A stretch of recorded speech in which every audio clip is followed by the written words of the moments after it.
இன்னொரு முக்கியமான விஷயம் இதில் எல்லாருக்குமே நான் சொல்லிக் கொடுக்க வேண்டிய விஷயம் என்ன அப்படின்னு கேட்டிங்கன்னா, பிளாக் மேஜிக்ன்றது துஷ்ட சக்தியால் நடக்கக்கூடிய பிரச்சனைன்னு சொல்கிறாங்களே தவிர, ஆக்சுவலி துஷ்ட சக்தி நமக்கு எதுவுமே கெடுதல் பண்ணுறதுக்கு மாதிரியான விஷயங்கள்லாம் கிடையாது. மனித சக்தி, அதாவது நம்மளை பிடிக்காத மனித சக்தி நமக்கு கெடுதல் பண்ணுறதுக்காக துஷ்ட சக்திகள் வேலை செய்யக்கூடிய ஏவல் மந்திரங்களை படித்து அவனுக்கு நமக்கு கெடுதல் பண்ணுன்னு சொல்லி அவனை ஏவலாக வச்சுக்காங்க. இதுதான் இந்த பிளாக் மேஜிக்கோட முக்கியமான விஷயம். அதனால தான் சொல்லுவாங்க, இந்த பிளாக் மேஜிக்கில் மட்டும் யார் செய்வினை செஞ்சாங்களோ அவங்களே தான் அதை எடுக்கணும். என்ன மந்திரம் சொல்லி நம்மளுக்கு அவன் கெட்டது செஞ்சான்றது நமக்கு தெரியாது. ஸோ அதை எடுக்கிறேன்னு சொல்லி நிறைய பேர் பணம் கொடுங்கிறது, நான் நல்லா பண்ணிடுறேன், அப்படி பண்ணிடுறேன், இப்படி பண்ணிடுறேன்னு சொல்கிறதும் கிடையாது. அதுவும் போய், அதாவது நான் ஒருத்தனுக்கு கெட்டது பண்ணுறேன்னு சொல்லி ஒரு ஏவல் சக்தியை உபயோகப்படுத்தி உங்களுக்கு நான் கெடுதல் பண்ணேன்னா, நான் தான் திருப்பி அந்த ஏவல் சக்திக்கு நீ வச்சு அதை திருப்பி எடுத்துகிட்டு வான்னு சொல்லி அதை நான் அனுப்பணும். ஸோ நீங்கள் என்னை யாருன்னே கண்டுபிடிக்க முடியலன்னா, நான் என்ன மந்திரத்தை உபயோகிச்சேன்னா பல்லாயிரக்கணக்கான மந்திரங்கள் இருக்குது. நான் என்ன உபயோகப்படுத்தி ஒரு துஷ்ட சக்தி ஏவலை உங்கள் மேலே ஏவி விட்டுருக்கணும், அதை நீங்கள் யாராலையும் கண்டுபிடிக்க முடியாது. வேணால் ஒரு வேலை பண்ணலாம். இப்போ நான் நிறைய இதில் ரிசர்ச் பண்ணி நிறைய விஷயங்கள் இதில் அனலைஸ் பண்ணிட்டதுனால எனக்கு ஒரு விஷயம் பண்ண முடியும், ரிவர்ஸ் பண்ண முடியும். உங்களுக்கு யார் கெட்டது செஞ்சாங்களோ அவங்களுக்கே நான் திருப்பி விட்டுருவேன்.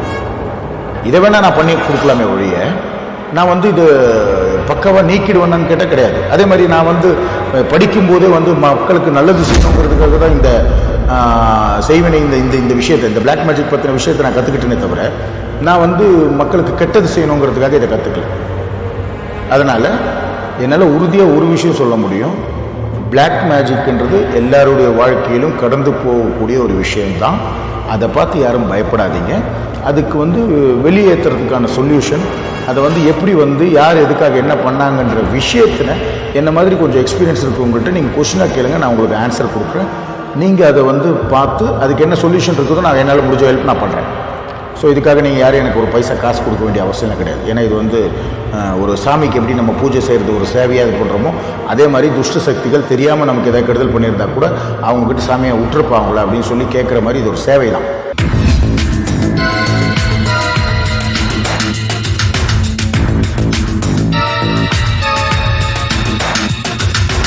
செய்வினையால் ஒருத்தவங்க பாதிக்கப்பட்டிருக்காங்களா அப்படின்னு தெரிஞ்சுக்கிறதுக்கான முதல் பாயிண்ட், உங்களுக்கு சரியாக தூக்கம் வராது அப்படிங்கிறீங்கன்னா. ரெண்டாவது பாயிண்ட், சம்பந்தமே இல்லாத உடல் நோய் வரும். நார்மலாக ஒரு சின்ன எக்ஸாம்பிள் எப்படின்னு கேட்டிங்கன்னா, திடீர்னு பார்த்தீங்கன்னா ரத்தத்தில் வாந்தி எடுக்கணும். ஆனால் ரத்தத்தில் வாந்தி எடுக்கிற மாதிரியான ஒரு வியாதியும் உள்ளே இருக்காது. நீங்கள் போய் டாக்டர்கிட்ட செக் பண்ணிங்கன்னா ஒன்றுமே கிடையாது, ஒரு ஆல்ரைட்னு சொல்லுவாங்க. கன்ஃபியூஷன் ஆகிடும். அது பிளாக் மேஜிக்கோட எஃபெக்ட் தான். ஸோ சம்பந்தமே இல்லாத உடல் நோய் வரும், வலி இருக்காது, பிரச்சனைகள் ஒன்றுமே வெளியே தெரியாது. இதெல்லாம் நிறைய இடத்துல நீங்களும் கேள்விப்பட்டிருப்பீங்க. டாக்டர் ஆஸ்பத்திரியிலே தான் இருப்பாங்க அந்த பேஷண்ட்டு. டாக்டர் சொல்லுவாங்க அவனுக்கு ஒன்றுமே ஆகலைன்னு சொல்லுவாங்க. எங்கேயோ ஒரு இடத்துல இந்த பிளாக் மேஜிக் விஷயத்தை வெளியே எடுப்பாங்க. எடுத்த பிறகு பார்த்தீங்கன்னா கிட்னி கெட்டு போயிருக்கும், லிவர் கெட்டு போயிருக்கும், ஹார்ட்டு கெட்டு போயிருக்கும், எல்லாமே கெட்டு போயிருக்கும், ஆள் செத்துருவான். ஸோ இந்த மாதிரியான சில விஷயங்கள் இந்த பிளாக் மேஜிக். ஆனால் ஒரு விஷயம் மட்டும் உறுதி, பிளாக் மேஜிக்ன்றதும் இந்த கண்கட்டு வித்தையான வில், சூன்யம், ஏவல், செய்வினை அப்படிங்கிற விஷயங்களும் மனிதனால் சக மனிதனுக்கு இழைக்கப்படும் கொடுமையை தவிர எந்த துஷ்ட சக்தியும் நமக்கு செய்கிற கேவலமான வேலை கிடையவே கிடையாது. ஆக்சுவலி பிளாக் மேஜிக்கில் ஒரு 1,00,000 நம்பர் அளவுக்கு கண்கட்டு வித்தைகள் இருக்குது. அதாவது ஒரு ஆளுக்கு செய்கிற மாதிரி இன்னொரு ஆளுக்கு செய்யாமல் 1,00,000 பேருக்கு வித்தியாசமாக கெட்டதை செய்ய முடியும் பிளாக் மேஜிக்காக. ஏன்னா அந்த அளவுக்கு துஷ்ட ஆத்மாக்கள் இந்த பிளாக் மேஜிக்கு சப்போர்ட் பண்ணுறதுக்கு இன்னும் சொர்க்கத்துக்கு போகாமல் நடமாடிக்கிட்டே தான் இருக்குது நம்ம பிரபஞ்சத்தில். நமக்கு தான் கண்ணுக்கு தெரியறதில்லை அந்த ஆத்மாக்கள்லாம்.